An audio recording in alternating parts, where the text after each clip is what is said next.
I'm not sick or struck dumb, or don't you know a kick when you see one can't quit? We're not done, we're gonna kick till the next one. Hello one and all, and welcome to The Kick. This is a theme-scheming, Fright Nighting movie podcast on the Now Playing Network. I am your host, Chancellor Pfeiffer, and we're sinking our teeth deeper into the Vampires of America series. If you missed last week's episode, this kick is all leading up to Ryan Coogler's return to original films, that's Sinners, in late April.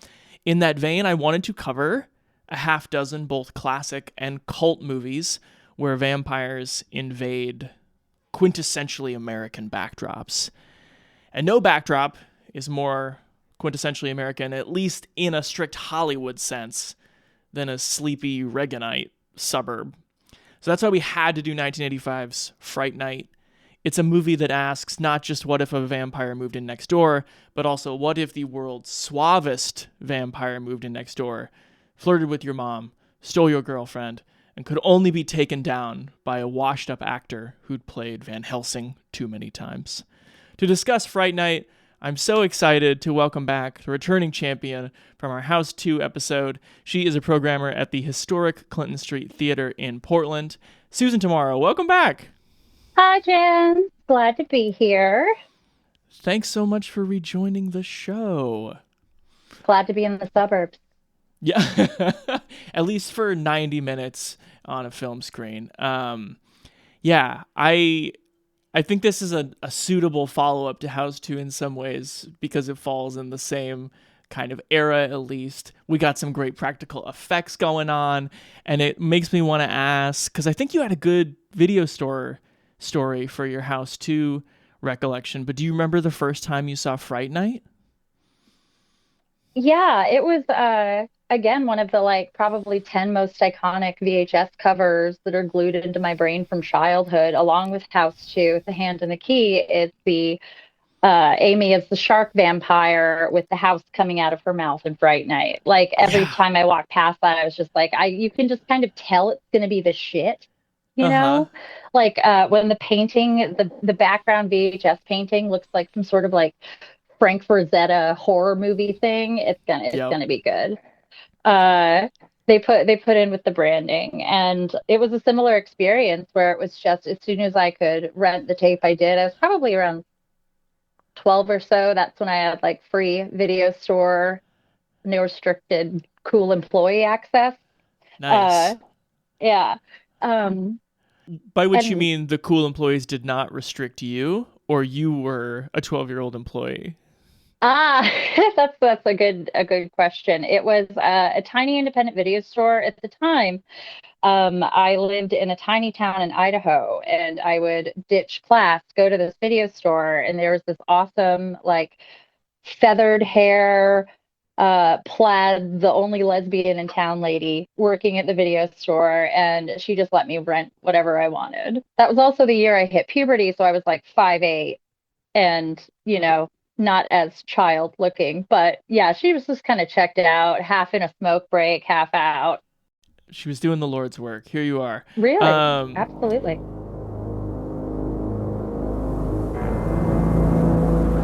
What would you do if you accidentally discovered the house next door was occupied by something not human? Something horrifying. Something unspeakably evil. No one believes you. Mom, I didn't have a nightmare. Not your mom. They did kill a girl over there. Not your girlfriend. Charlie, is this some sort of a trick to get me back? Not even the police. Look, I know it's crazy. I know that, but look, Lieutenant! It knows that you know. You'll do anything to protect yourself. But it will do anything to protect its secret.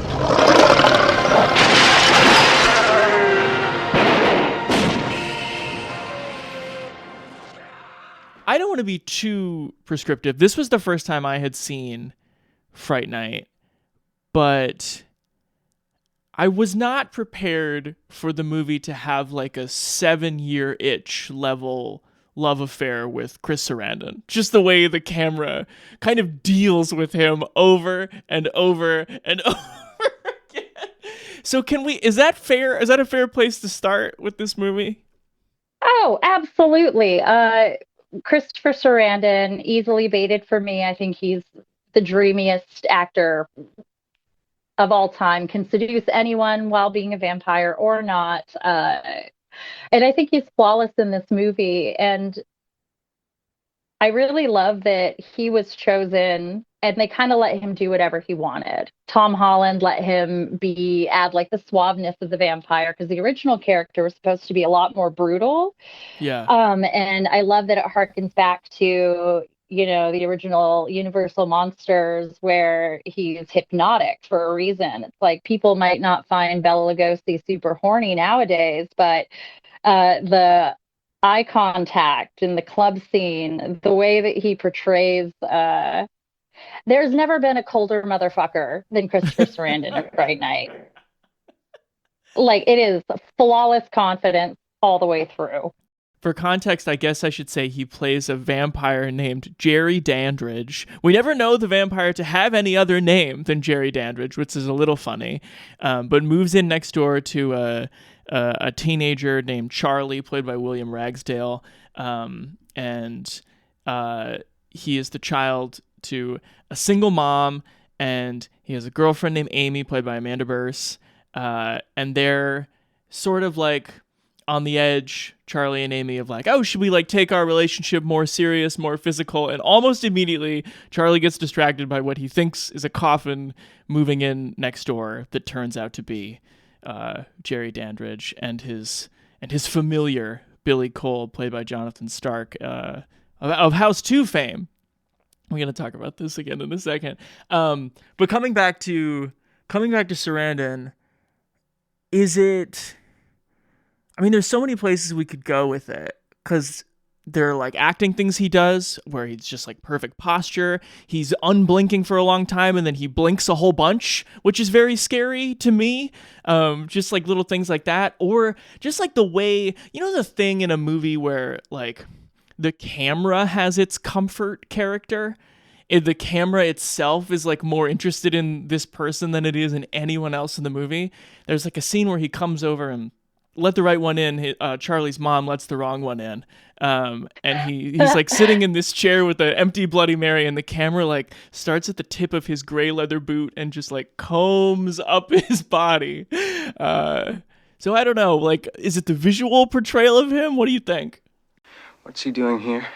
I invited him over for a drink. What? I invited him over. Why? What's the matter, Charlie? Afraid I'd never come over without being invited first? You're right. You're quite right. Of course, now that I've been made welcome, I'll probably drop by quite a bit. In fact, anytime I feel like it. With your mother's kind permission, of course. Oh, Jerry, anytime. So nice that someone interesting has finally moved into the neighborhood.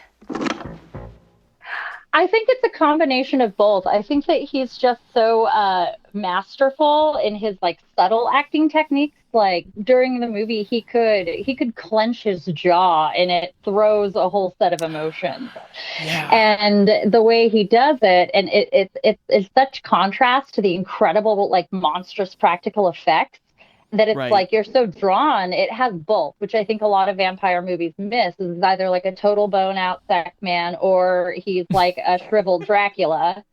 Right. But he's the in between. It's like he can be this horribly monstrous creature, but it doesn't matter. Like it's forgiven. All's forgiven just because of his apparent self-mastery, especially in juxtaposition with Brewster, who's just like a bumbling mess, because he's like a horny teen. Right. I was having a debate with myself over like, is Charlie the weak link of the film because Chris Sarandon's Jerry is just so alluring, or is that also like the point? Or it's just like, look at this kid. He's no match. I think it was a perfect casting, really, because he's not just because he does like Sprite and Doe very well, but to me, he almost resembles Jerry a little bit too. And he's this fatherless suburbanite kid, and this more masterful older man is next door. And I feel like there's so many different layers to their weird relationship. But ultimately that Jerry and Peter Vincent are the more important characters and the more important story arcs in the movie, which is funny because it's not the plot of the movie, but I think that's 100% where it's at. So I think that taking away from those two arcs and adding to, like, I think Charlie Sheen auditioned for Brewster. Oh, sure. Charlie auditioned for Charlie, and that having an actor that was like that bombastic and unbelievable and self-determined, I don't think wouldn't have worked. I think they needed someone you like that was so everyman that you kind of forgot about him. He's a teenager who's a horror movie dork, not that I know about that. And he has a friend that's kind of even dorkier than him somehow, which amazing performance number two. You're talking about Evil Ed, yeah. Mm-hmm. That's Stephen Joffreys, who eventually, I guess, spoiler alert, gets turned. We can talk about that. Susan, I want to, because you brought up Peter Vincent, who is played by Roddy McDowall, who's just touched so many different parts of Hollywood history, perhaps best known for playing Cornelius and Caesar in the first wave of Planet of the Apes films. And here he is sort of... I think even the name is an homage. Peter Vincent is sort of a Cushing-Price mashup of a guy, a washed-up guy who's now hosting his own. What would you call it? I guess it's like a Vincent Price used to like do the interstitials and like present horror movies on TV, or like Elvira adjacent kind of. Yeah, like, and this time too, 85 there were horror hosts in the 60s and stuff, but there was the reinsurgence with Elvira just starting to be really, really, really popular. And there's like Ghoulardi, Baron Zachary, lots of different local TV station incarnations of horror hosts. And having Roddy McDowall, who I first fell in love with from Class of 1984, which the director of this movie, Tom Holland, wrote.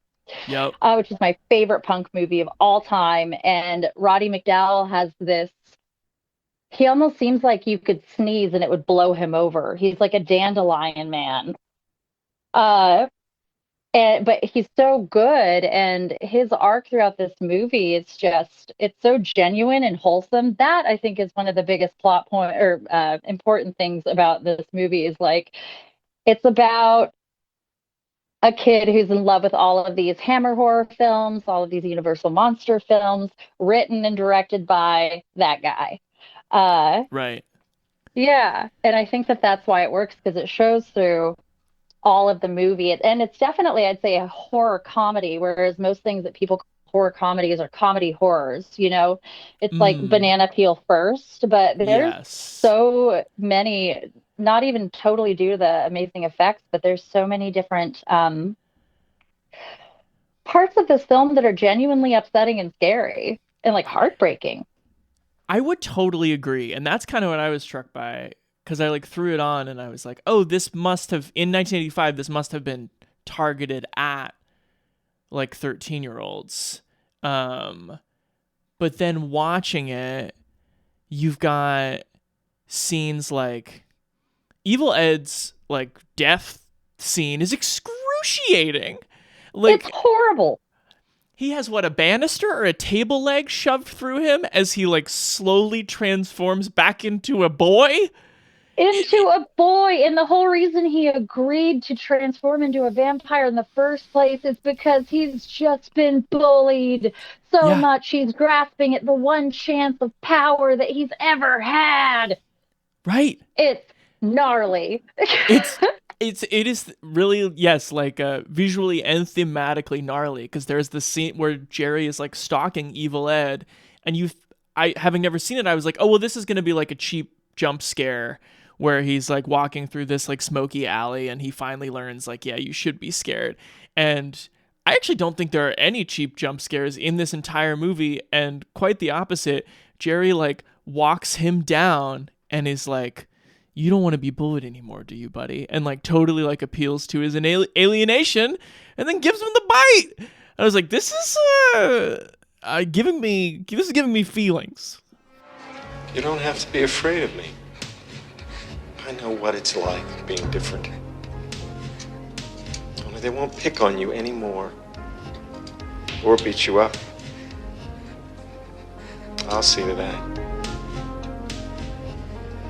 All you have to do is take my hand. Here, Edward. Take my hand. Yeah. And he, ultimately, Jerry, I think we start out the movie not really liking Charlie that much because he's just being like a teen creep trying to get his girlfriend to show her titties, and then Jerry just wants him to leave him alone. He in fact gives Charlie 2 warnings, which is very kind for a vampire who's hundreds of years old to give some kid 2 warnings not to fuck with him, which I think ultimately was kind of fair. And another reason why it works that Charlie is not the most memorable part of the movie is you're just kind of like, he had a chance. Several. Right. He could have left this alone. He could have just left it alone. Let this man be in his Victorian house with his Playboy Playmates of the Year walking up in the middle of the day. I mean, devil's advocate, the Playmates were being murdered and left behind the train tracks or whatever. Yeah, but like, isn't he failing Trig? Yeah. He's got his own, stuff to work on. We all have faults. Exactly. And I didn't really like the Amy character when I first saw it, but it's grown on me a lot, and I really love, that trope. It has all the classic vampire tropes, apart from vulnerabilities, but the obsessed with a woman from the past, a lost love reincarnated. Yeah. And when he has Amy, he has all of those portraits from different eras, like Gauguin, a Picasso, and a Rembrandt of her and her weird little side ponytail. The love of the lore shows in this movie so much. Because I want to pick your brain about that a little bit more. Because I think, like, especially now, so many genre movies are, like, self-reflexive and aware and calling out references to the genre movies that came before them. I think it's almost rarer to see a movie that's not interested in doing that in 2025. But I somehow in this one, it's additive. Like the Peter Vincent stuff doesn't feel like stunty or like, hey, oh, look at that. It's the movie that we all like. How do you think the movie kind of pulls off the balance of appealing to genre heads without having those references get in the way of the story? I think that the references in the movie are a great jumping off point for the character of Charlie. It gives him a reason, because at that point, all the Universal Monster movies had passed. It was peak slasher time. I think one of the few supernatural horror movies that came out that same year was like Nightmare on Elm Street 2. But it was very much the guy with knife era.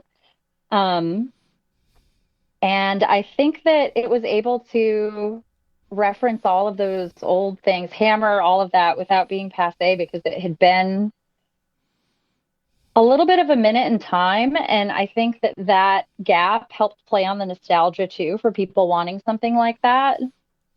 Just enough time had passed. And the fact that it's not making fun of these things necessarily. There's some tongue in cheek with Peter Vincent being like washed up old Hammer actor, that's bought so far into his shtick that he's like become that character. day to day with dusty ass hair and like stage old makeup, which was a fabulous touch. Set decoration and the makeup is great too. That's my favorite part, is that he does then like wander into scenes in the movie Fright Night in his like heavy powder from the show, as though he's applied it himself off screen. Yeah, he's got like a whole bag of flour on his wig, and it's just like, it just adds little things. And the way too that he portrays him is genuinely sad. You feel Yeah. for this character. It's not like, oh, look at this goober that's a wash up. It's Roddy McDowall, his beautiful brown puppy eyes just sucking you into like every moment of disappointment he's ever had in his career. Well, now, Charlie, you saw that. Are you convinced now that Mr. Dandridge is not a vampire? It can't be. But Charlie, you saw it. Now, you know as well as I do that no vampire can drink blessed water. And it wasn't blessed. Are you calling me a liar, young man? If he's not a vampire, have him touch this. Oh, Charlie. Yeah, but little things like that too make the movie just so enveloping. Like it's entertaining all the way through, and the little touches like that, like even the bisexual Coors Light sign lighting in Charlie's room when Jerry first approaches him and tells him to leave him the fuck alone. Oh yeah. It's hot. It's kind of hot, no? I would 100% agree. But it is true. You are absolutely right that Chris Sarandon in this movie is shot like Barbara Streisand shooting herself. Yes. Like toe to tip. Let it drink him up. Yeah.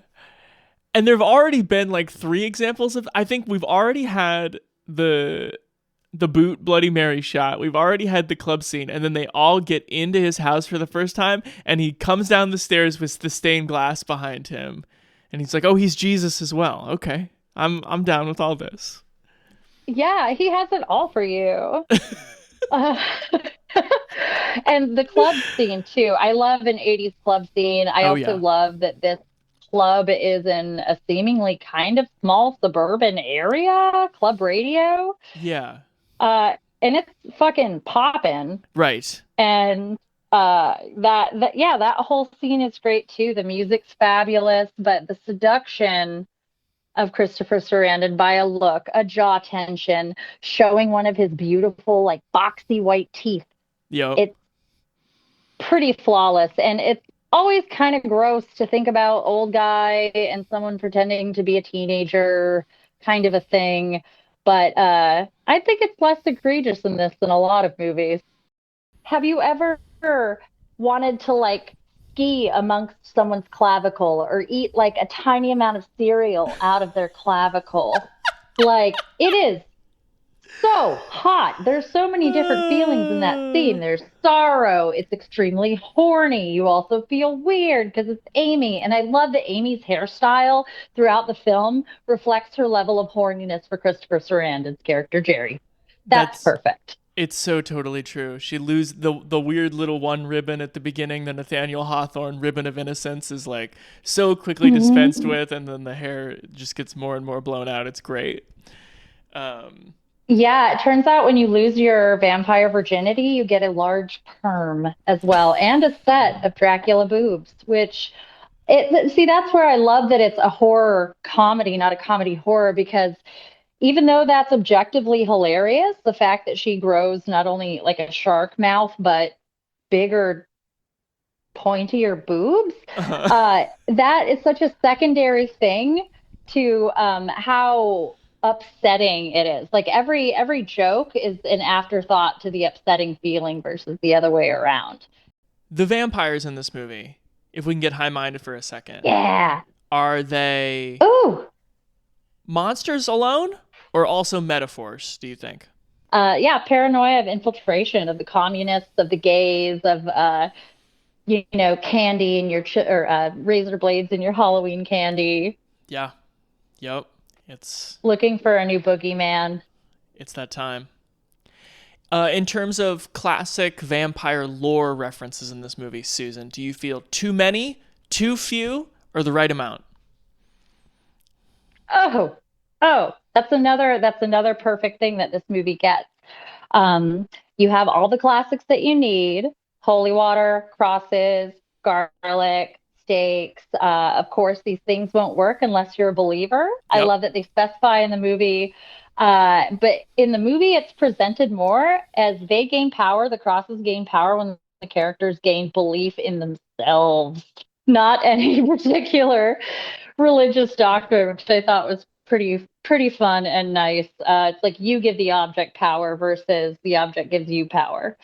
Um, I love that the reveal of Peter Vincent starting to understand that Jerry might be a vampire is just a tiny reflection in a mirror, Mm-hmm. or rather non-reflection, and then Chris Sarandon cracking the mirror with his foot. And that is like the kickoff, I think, to the second act.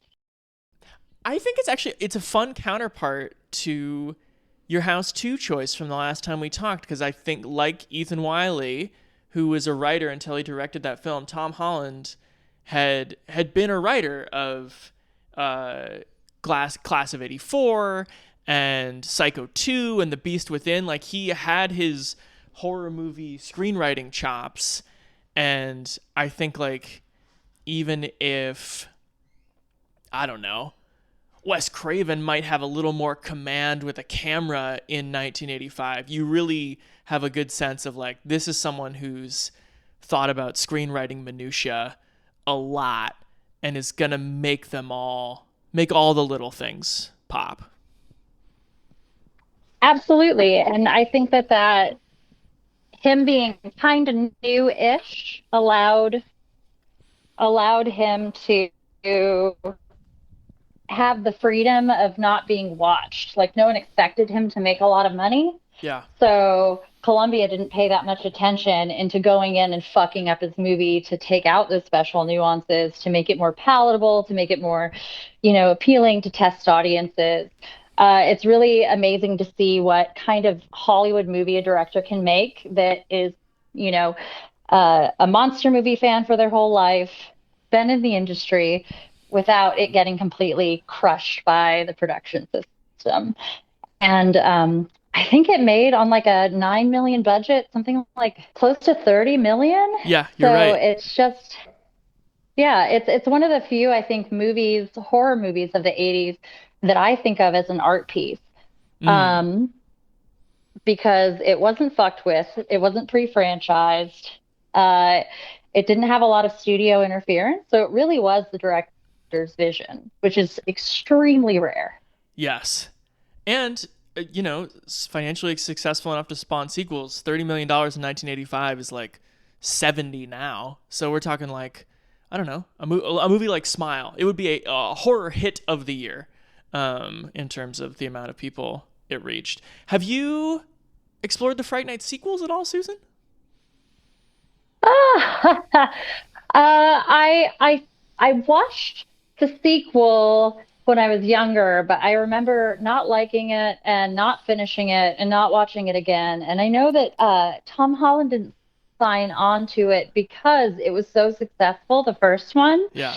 It was going to become exactly what he had avoided making in the first place, which is, a franchised rehash of the same movie with the same things, whatever got the best test rating, kind of over again. A couple more vampire questionnaire queries for you. What is the best way to kill vampires according to this movie? According to Fright Night, I think ultimate death, because of the slight resurrection reference at the end, is going to be sunlight. Yep. To fully atomize the vampire. Table leg kind of works, not that well. Right. Also, I don't think that Charlie Brewster or Peter Vincent had the arm strength to really crack a steak into a rib cage, to be honest. So Peter hugely effective. Yeah, they fail to do it. They try to stake him in his coffin, and it's just like maybe they're a little right of center where the heart should be, but it's a no-go on that. Yeah, they're, he plays one on TV. He's definitely not a real doctor. Uh, And then the answer to this one I think we've got, but I want to ask everything in the questionnaire. On a scale of Orlok to Cullen, or maybe I should change the name of this question of on a scale from Orlok to Jerry, how hot are these vampires? I would give this hotness level 10 out of 10 Jerry's. Yep. With an additional white turtleneck Mm. and a pinky ring. Mm-hmm. And just I would dare anybody to watch the club scene of Christopher Sarandon dancing with Amy, and not get a little bit horny. It's not possible. I don't care who you are. He has that charisma. He totally does. And I would shout out the choreography in that scene too, of like it's every dance move sort of crescendos in the exposure of the neck. Susan, before I get you out of here, there were 2 more movies that I would have loved to have you on the episodes for, but they're from the same era. They're vampires in America. Would you like to shout out a favorite moment from Near Dark and or Vampire's Kiss, since I know you have much affection for them? Well, for anyone who hasn't seen Near Dark, I also recommend as a 100% flawless vampire film. Bill Paxton makes everything that's already perfect, like effervescent. For Vampire's Kiss, it is peak Nicolas Cage cocaine, best use of drugs in a vampire movie. My favorite moment is when Peter is in his office instructing his secretary Alva to find a file, and he becomes the man in every office job I think most people have ever had that have had office jobs. And it's just these little moments of normalcy in the supernatural that I think make it more unnerving. Mm-hmm. Can I ask an annoying Vampire's Kiss question? Or maybe it's not annoying. Yeah. Maybe it's the central question. Is he a vampire in that movie, or does he just think he is? Do you have a specific take on this? Yes, I do. Okay, what's your take? I'm always holding I want to believe, but I think that ultimately Peter Lowe is a casualty of Reaganism. Yeah. Right. He has an immortal disease of a kind, but it might just be American exceptionalism. Like if Patrick Bateman went inward instead of outward with his neuroses. There you go. Susan, such a pleasure to talk to you. We were chatting before this. You just booked an incredible looking May at Clinton Street Theater. It's Roger Corman movies all month. Anything in that vein or going on around the theater that you want to shout out for folks? Yeah, totally. Coming up this April, we're doing Animation Month to help kind of kick out the dregs of the horrible seasonal depression of Portland. And then in May, I really wanted to take a year after his passing to make a whole retrospective kind of touching on all of Corman's different genres, sci-fi, horror, psychedelic 60s, teen trip movies, and do a full month program because his influence and chutzpah and true enthusiasm has influenced almost every other director I like to watch, like to program, and he's an inspiration. We're also playing The Velvet Vampire as the last movie of the Corman Fest for all of those vampire freaks. Oh, hell yeah. Fits perfectly. Well, hey, thank you so much. Great to catch up with you. There's no one I would have rather talked to about a practical effects heavy, beautifully shot 80s horror comedy with. Thanks, Susan. Anytime, Chance.